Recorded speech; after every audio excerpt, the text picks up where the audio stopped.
My 7-year-old son, Brody, just destroyed my mother-in-law with 6 words at my daughter's birthday party. But let me back up, because what Helen did to my little girl, Sage, that day was unforgivable, and nobody saw Brody's revenge coming, least of all me.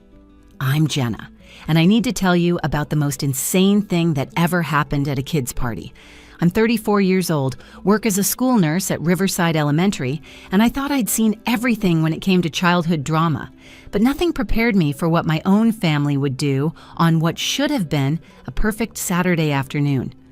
My daughter Sage had been counting down to her 9th birthday for months. She's the kind of kid who plans her birthday party in February for a June celebration, complete with hand-drawn invitations and a 3-page list of decorations she absolutely needed. This year's theme was unicorns and rainbows, and she'd specifically requested a homemade cake because Mom makes the best cakes in the whole world. That's Sage for you, my sweet girl who still believes in magic and thinks her mom can do anything. Then there's Brody, my 7-year-old son. Where Sage is bubbly and loud, Brody is quiet and watchful. He's the kid who notices when someone's sad before they say anything, who shares his lunch with classmates who forget theirs, who reads books meant for kids twice his age. Teachers always tell me he's special, that he sees things other kids miss. I just thought they meant he was observant. I had no idea how right they were. My husband Dale works as a regional manager for a manufacturing company, which means long hours and lots of travel. He's a good man, but he's never been able to stand up to his mother. Helen has this way of making everyone around her feel small, and Dale learned early that it was easier to stay quiet than fight back. His dad Frank runs an accounting firm downtown, works every Saturday and barely speaks when Helen's around. After 35 years of marriage, he'd perfected the art of disappearing into his newspaper. But Helen, my mother-in-law, is something else entirely. 62 years old, always dressed like she's heading to a country club luncheon, and convinced that everyone else is doing life wrong. She once told me my nursing career was adorable, but that real mothers stayed home. She criticized how I dressed, how I cooked, how I decorated our house. Nothing was ever good enough for Helen, especially not me. The morning of Sage's party, I'd been up since 5:30, putting final touches on her rainbow layer cake. 3 tiers, each layer a different color, covered in vanilla buttercream with hand-piped unicorns prancing around the sides. It had taken me 6 hours the day before, but the look on Sage's face when she saw it made every minute worth it. "Mom, it's perfect," she'd squealed, jumping up and down in her unicorn pajamas. "Can I show Brody?" Brody had walked into the kitchen, studied the cake seriously, then nodded his approval. "Sage is going to have the best party ever," he said, giving his sister a rare hug. "I'll make sure of it." Looking back, that statement feels heavier now, knowing what he was planning. The party was set for 2 o'clock, 20 kids from Sage's 3rd grade class, plus a few family friends.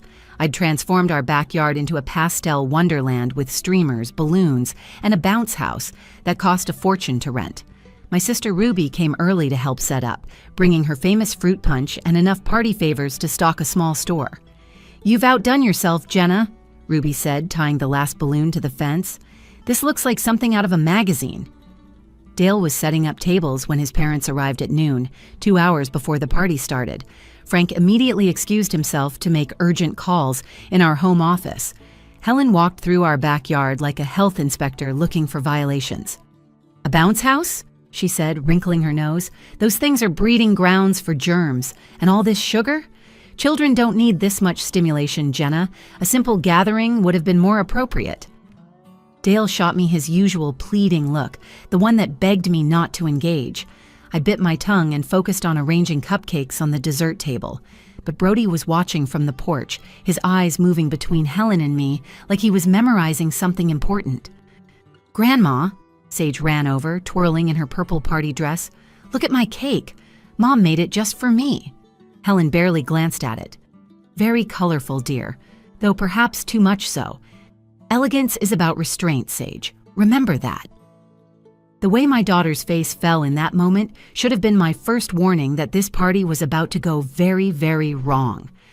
By 1:30, our house was buzzing with preparation.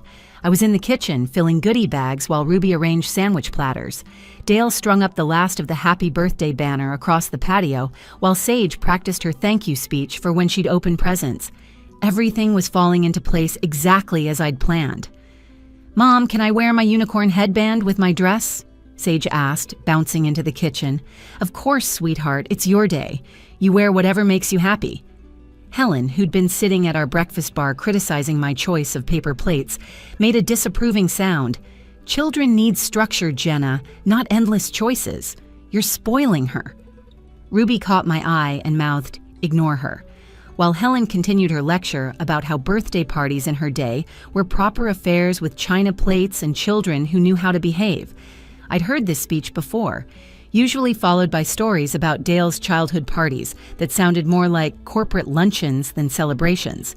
Brody appeared in the doorway holding his tablet. "Mom, I finished setting up the playlist for Sage, all her favorite songs." "That's sweet of you, buddy. She'll love that." He nodded and walked over to Helen. "Grandma, will Grandpa Frank come out for the party?" Helen waved dismissively. "Your grandfather is handling important business calls. Work doesn't stop for children's parties." "Even on Saturdays?" Brody asked innocently. "Especially on Saturdays. That's when successful men get ahead." Helen straightened her pearl necklace. "Though I wouldn't expect you to understand that yet." Brody just stared at her for a long moment, then walked away without saying anything. I should have noticed how his jaw was clenched, how his small hands were balled into fists, but I was too busy arranging cups and napkins to pay attention to my son's quiet anger. The first guests arrived right at 2. Sage stationed herself at the front door, greeting each friend with explosive enthusiasm. "Madison, I love your dress. Tyler, come see the bounce house. Emma, my mom made rainbow cake." The parents gathered on the deck, making small talk while their kids immediately scattered toward the various activities. Our backyard filled with laughter and shrieking as kids discovered the bounce house, the face painting station Ruby was manning, and the crafts table where they could make their own unicorn horns. "This is incredible, Jenna," said Patricia, one of the moms from Sage's class. "You really went all out." "Sage only turns 9 once," I replied, watching my daughter lead a group of girls toward the bounce house. Helen, who'd moved her throne-like presence to our porch swing, called out, "In my experience, children appreciate simplicity. All this excess teaches them to expect too much from life." Patricia raised her eyebrows at me. I just shrugged and offered her a drink. Dale was doing his best to be a good host, greeting parents and supervising the bounce house, but I could see him getting tense every time Helen made another comment. She criticized the music, too loud, the decorations, garish, and even the weather. June is too hot for outdoor parties. Frank finally emerged from the house around 2:30, phone still pressed to his ear. He gave a brief wave to the crowd, grabbed a beer from the cooler, and positioned himself as far from Helen as possible while still being technically present. Standard Frank behavior. "Daddy," Sage ran over to Dale, "can we do cake soon? I want everyone to see what Mom made." "Let's wait until everyone's had a chance to play," Dale said, ruffling her hair. "We want all your friends to be here for the big moment." Brody was sitting at the picnic table with some younger kids, helping them with a puzzle. But I noticed he kept glancing toward Helen, then toward the driveway like he was watching for something or someone. "Your brother's acting weird," Ruby said, appearing beside me with purple frosting on her cheek from face painting. "He's probably just making sure the younger kids are included. You know how he is." Ruby nodded but added, "He asked me earlier if I knew what the Riverside Motel was." "What? Why would he ask that?" "No idea. I told him it was that sketchy place by the highway. Then he asked what married people would do there." Ruby laughed. "I changed the subject real quick. 7's too young for that conversation." My stomach felt odd, but Sage's voice interrupted my thoughts. "Mom, can Marcus join the bounce house? He's scared, but I told him it's super fun." I pushed Brody's strange question aside and focused on being the perfect party host. The kids were having a blast, parents were complimenting the setup, and even Dale looked relaxed for once.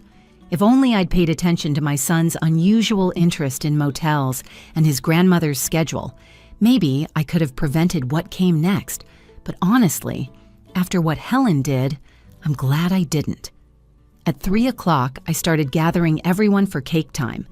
The kids were sweaty and giggling from the bounce house, faces painted with butterflies and superheroes thanks to Ruby's artistic skills. Parents pulled out their phones, ready to capture the birthday song moment. "Everyone inside," I called out. "Time for cake." 20 sugar-hyped kids stampeded toward our dining room, where I'd set up the cake as the centerpiece. The rainbow layers looked even more beautiful in the afternoon light streaming through the windows. Sage gasped when she saw it again, as if seeing it for the first time. "Mom, everyone needs to see this." She grabbed her best friend's hand. "Look at the unicorns my mom made. She stayed up super late making them perfect." The kids oohed and awed appropriately. Parents complimented the craftsmanship. I felt that warm pride that comes from making your child genuinely happy. Dale squeezed my shoulder and whispered, "You're an amazing mom." We arranged Sage at the head of the table, the cake positioned perfectly in front of her. I was lighting the 9 candles when Helen stood up from her chair in the corner. "This is absolutely ridiculous," she announced, her voice cutting through the excited chatter. The room went quiet. Dale's face immediately tensed. "Mom, not now." Helen walked toward the table, her heels clicking on our hardwood floor. "No, Dale, someone needs to say this spectacle, this entire production. It's not about Sage at all." "Helen," Frank warned from the doorway, but she waved him off. "Look at this cake," Helen continued, gesturing dramatically. 3 layers, homemade unicorns, hours of work. This isn't love, it's showing off. Jenna needs everyone to think she's super mom. My cheeks burned. "Helen, please, it's Sage's birthday." "Exactly." Helen's voice got louder. "And you've made it about you, your baking skills, your decorating, your need for praise from these other parents." Sage's bottom lip started trembling. "Grandma, stop. I asked for this cake." Helen turned to my daughter, and what she said next changed everything. "Your mother doesn't love you, Sage. She loves attention. This whole show is about her, not you. Real love doesn't need an audience." The silence that followed was deafening. Then, before anyone could react, Helen grabbed my beautiful 3-layer cake with both hands and lifted it off the table. "What are you doing?" Dale shouted, but it was too late. Helen turned and hurled the cake against our dining room wall with shocking force. The sound was horrible, a wet splat followed by the crash of the cake plate shattering. Purple and pink frosting exploded across the wall. Rainbow cake layers crumbled and fell to the floor in chunks. The carefully piped unicorns were destroyed instantly, smeared into unrecognizable globs. Sage didn't just cry. She screamed, a sound I'd never heard from my daughter before. It was pure heartbreak, the kind of sound that tears a mother's soul in half. She stood frozen, staring at the destroyed cake running down our wall, her body shaking with sobs. 20 kids went absolutely silent. Parents stood frozen, phones still raised but no longer recording. Someone's cup hit the floor, juice spreading across the hardwood, but nobody moved to clean it. "Helen!" Dale roared, finally finding his voice. "What have you done?" Helen calmly brushed frosting off her hands. "I've shown everyone the truth. This family needs honesty, not fantasy. Children shouldn't be raised in these artificial bubbles of excess." "You're insane," Ruby said, pulling Sage against her. "You just traumatized a room full of children because of your own issues." "My issues?" Helen laughed coldly. "I'm the only one here willing to teach these children about reality, about what matters." Patricia quickly started ushering her son toward the door. Other parents began doing the same, mumbling apologies and happy birthdays while desperately trying to escape the chaos. Within seconds, our dining room was turning into an exodus. "Look what you've done," Dale said to his mother, his voice shaking. "You've ruined everything." "I've revealed everything," Helen corrected. "Your wife manipulates through elaborate gestures. She makes everything a performance. Even this reaction, all these tears, it's just more drama for attention." I wanted to scream at her, to throw something back, to defend myself. But all I could focus on was Sage, sobbing so hard she couldn't breathe, her purple party dress now splattered with cake debris. "My birthday," Sage kept saying between sobs. "My birthday cake. Mom worked so hard. She made it just for me." Frank stepped forward. "Helen, we're leaving. Now." "I'm not finished," Helen said, but something in Frank's face made her pause. That's when Brody stood up from his spot by the window, where he'd been silent through the entire horrible scene, and started walking toward his grandmother with a determination I'd never seen in my 7-year-old son. Brody walked straight through the chaos toward Helen, his small face completely calm. Kids were still crying. Parents were hustling toward exits, and Sage was hyperventilating in Ruby's arms, but my son moved like none of it was happening around him. "Brody, honey, go to your room," I said, not wanting him to get caught in Helen's crossfire. He didn't even look at me. His eyes were locked on his grandmother, who stood there with frosting on her expensive blouse, looking proud of the destruction she'd caused. "Grandma Helen," Brody said, his voice cutting through the noise with surprising clarity. "You dropped your purse." Helen glanced down automatically. "No, I didn't." But in that split second when she looked away, Brody grabbed her designer handbag from the chair beside her and held it up high. "What are you doing?" Helen reached for it. "Give that back immediately." Brody took a step backward, keeping the purse out of her reach. "Should I tell everyone about the man you meet at the Riverside Motel when Grandpa Frank's at work?" The entire room froze. Even Sage stopped crying. Helen's face went white. "You don't know what you're talking about." "The one who drives the red Mercedes?" Brody continued, his voice steady and clear. "You gave him Grandpa's watch last week, the gold one that belonged to his father." Frank, who'd been heading for the door, stopped dead. "What did you just say?" "The boy is making things up," Helen said quickly, but her voice had gone shrill. "He's lying for attention, just like his mother teaches him." Brody opened Helen's purse and started pulling things out. Her wallet, her lipstick, her phone, letting them fall to the floor. "I saw you 3 Thursdays ago when Mom took us for ice cream. You were in the parking lot kissing him." "That's enough." Helen lunged for the purse, but Dale stepped between them. "Let him finish," Dale said, his voice deadly quiet. Brody continued emptying the purse. "Then last week at the mall, you were buying a watch at the jewelry store. You used Grandpa's credit card. I heard you on the phone after, telling someone that Frank was too boring to notice anything missing." Ruby gasped. Several parents who'd been leaving stopped in the doorway, unable to look away from the unfolding drama. "These are lies," Helen's voice cracked. "Frank, you can't believe a 7-year-old child over your wife." But Brody had found what he was looking for. He pulled out a small piece of paper and held it up. "Room 237, Riverside Motel, Thursday, June 15th, paid in cash, 2 hours." Frank crossed the room in 3 strides and took the receipt from Brody's small hand. His face went from confusion to understanding to rage in seconds. "That's from last Thursday," Frank said slowly, "when you said you were at your book club." "Someone gave that to me by mistake," Helen stammered. "I meant to throw it away." Brody pulled out something else from the purse, a business card. "Thomas Mitchell, financial advisor," he read out loud. "The back says, 'Can't wait for next Thursday, same time, same place.' There's a heart drawn next to it." The silence was suffocating. Even the kids who'd been crying were quiet now, sensing something adult and serious was happening. "How long?" Frank's voice was barely above a whisper. "Frank, please, let's discuss this at home." Helen tried to grab the evidence from his hands. "How long, Helen?" Dale stared at his mother like he'd never seen her before. "Mom, is this true? You've been having an affair?" Helen spun toward me, her face twisted with fury. "This is your fault. You've turned my grandchildren into spies. You've trained them to go through people's private belongings." "No," Sage said, stepping away from Ruby. Her face was still streaked with tears and frosting, but her voice was strong. "Brody saw you being bad, and he kept your secret until you hurt me. That's what good brothers do. They protect their sisters." "I didn't want to tell," Brody said to Frank, and for the first time, his 7-year-old voice wavered. But she threw Sage's cake. She made Sage cry on her birthday. She said Mom doesn't love her, but Grandma's the one who doesn't love anybody. Helen made a strangled sound. "You little brat!" "Enough!" Frank's voice boomed through the room. He pocketed the receipt and business card. "We're leaving. Helen, get in the car." "Frank, you're overreacting. The child is clearly disturbed." "The child," Frank said slowly, "is the only honest person in this room. Get in the car, or I'm leaving without you." He walked out, leaving Helen standing in our destroyed dining room, surrounded by cake debris and the wreckage of her own making.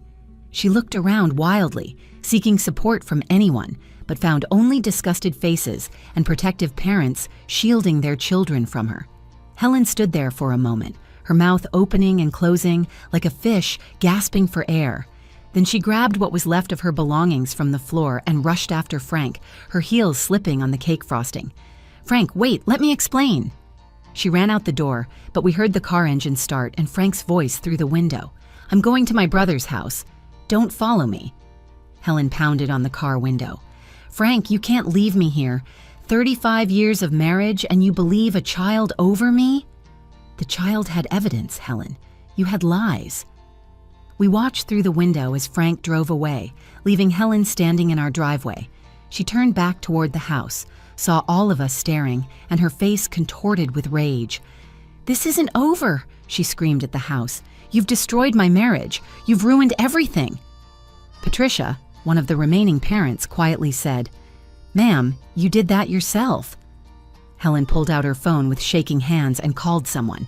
"Diane, come get me. Now. I'm at Dale and Jenna's house. Just come." While we waited for her ride, Helen paced our front yard like a caged animal, occasionally screaming accusations at our windows. The remaining parents quickly gathered their children and left through the back door to avoid her. Each one stopped to hug Sage and whisper happy birthday wishes, and Marcus's mom slipped me $40, whispering, "For a new cake." Dale stood at the window watching his mother unravel on our lawn. 20 years of therapy didn't reveal what a 7-year-old exposed in 5 minutes, he said quietly. Ruby had taken charge of the situation inside, already starting to clean up the cake disaster. "Jenna, take the kids upstairs. I'll handle this." But Sage refused to leave. "I want to see what happens to her." "Sweetheart, you don't need to watch this," I said. "Yes, I do. She ruined my birthday. I want to see her get ruined back." Brody sat down beside his sister and took her hand. "I'm sorry I didn't tell sooner. I wanted to be sure." "How long did you know?" Dale asked his son.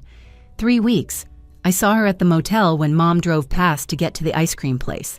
Then I started paying attention. She goes there every Thursday at 3 o'clock. Last week, I asked Mom if we could go to the mall, and I followed Grandma to the jewelry store while Mom was looking at clothes with Sage. I felt my stomach drop. "You followed her?" "Brody, that could have been dangerous." "She never noticed me. She was too busy talking to Tom on the phone about how stupid Grandpa was and how he never checked credit card statements." A car pulled up, and Helen's sister Diane got out, looking confused and annoyed. Helen ran to the car, but Diane held up a hand. "What did you do now, Helen?" "Just drive. These people are insane." Diane looked at our house, saw the crowd of us watching from windows, noticed the cake splattered on the dining room wall visible through the open door. "Helen, what the hell happened here?" "Drive." They left, but not before Diane gave us an apologetic look that suggested she knew exactly what kind of person her sister was. The house fell silent. Dale sat down heavily on the couch, head in his hands. "She's been criticizing our marriage for years, telling me Jenna wasn't good enough, that we were raising the kids wrong, and the whole time, she was cheating on my father." "The projection is pretty textbook," Ruby said, returning with cleaning supplies. "Cheaters always accuse others of being dishonest." Frank called Dale 20 minutes later. We could only hear Dale's side. "Yes, Dad. No, I had no idea. Brody saw her. Yes, the 7-year-old. He had a receipt, Dad, and a business card. I'm sorry, of course. We're here if you need us." He hung up and looked at us. "Tom Mitchell is her personal trainer's brother. Frank checked their credit card statements on his phone. She's been paying for motel rooms for 2 years, also buying expensive gifts, men's watches, golf clubs, even a weekend trip to Vegas that she told Dad was a church retreat." 2 years? Ruby exclaimed. Sage suddenly started laughing. Not happy laughter, but the slightly hysterical kind that comes after trauma. "She said Mom was putting on a show for attention, but Grandma was putting on a whole fake life." "Sage," I started, but she kept going. She pretended to be this perfect fancy grandmother who knew everything about being proper, but she was sneaking around like teenagers do in movies, and Brody caught her. My little brother is like a detective. Brody shrugged. "I just paid attention. She wasn't as careful as she thought." The truth had come out in the worst possible way, at the worst possible time. But watching Helen's world crumble after she'd tried to destroy my daughter's happiness felt like justice, messy and painful as it was. We salvaged what we could of Sage's party. Ruby and I drove to 3 different grocery stores until we found a decent sheet cake, and the bakery manager, hearing our disaster story, decorated it on the spot with purple frosting and as many unicorns as she could manage. It wasn't the same as my homemade creation, but Sage hugged it like treasure when we brought it home. The kids who lived nearby came back when their parents heard Helen was gone. We extended the bounce house rental for 2 more hours, and I let them eat as much candy as they wanted. By sunset, Sage was laughing again, though I caught her looking at the stained wall where my original cake had died. Dale spent the evening on the phone with Frank, then with his siblings, as news of Helen's affair spread through the family.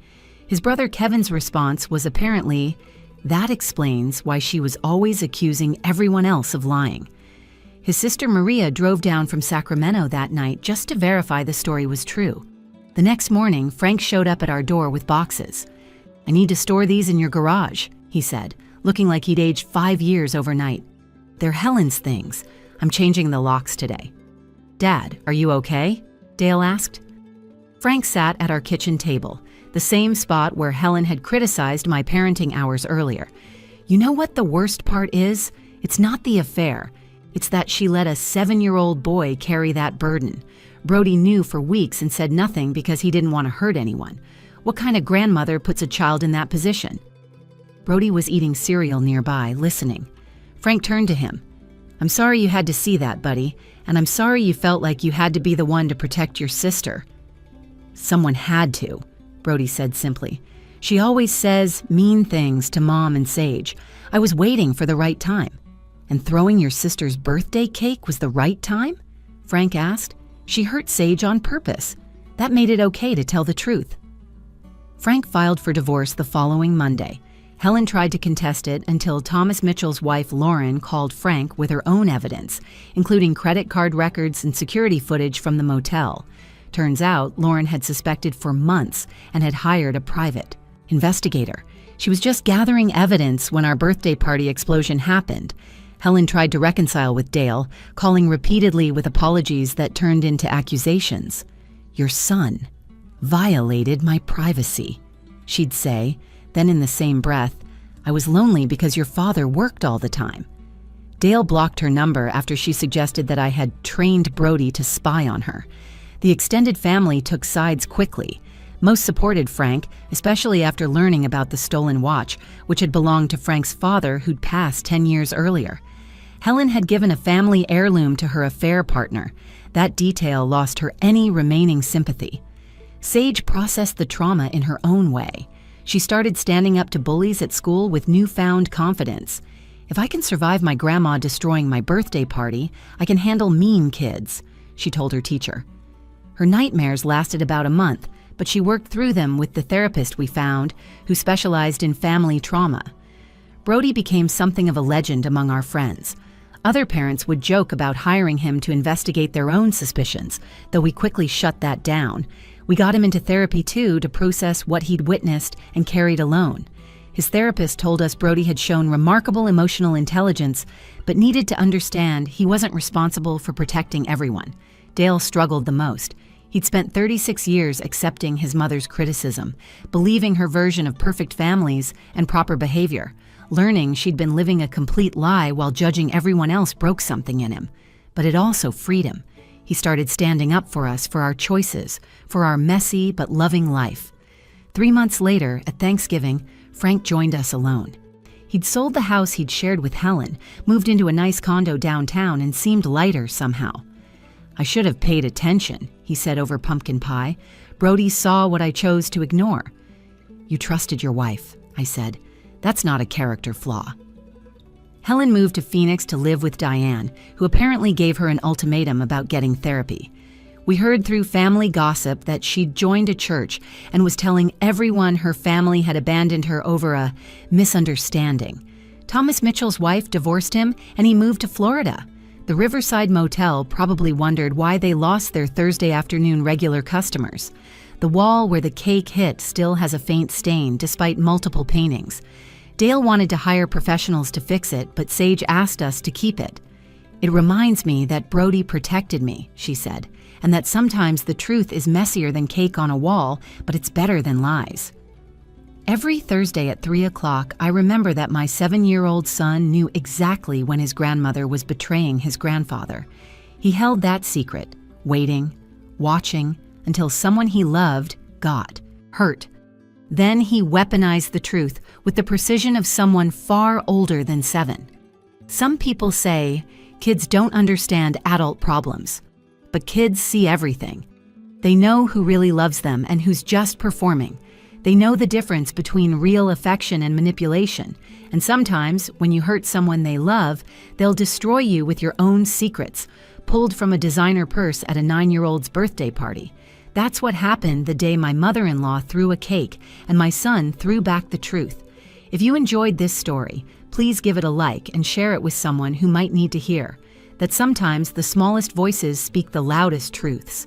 Drop a comment below about your own family drama or birthday disasters, because I know we're not the only ones with relatives who choose the worst moments to explode. And don't forget to subscribe to the channel for more stories about families, secrets, and the chaos that happens when truth finally comes out. Thanks for listening to our wild birthday party tale. And remember, kids are always watching, even when we think they're not paying attention.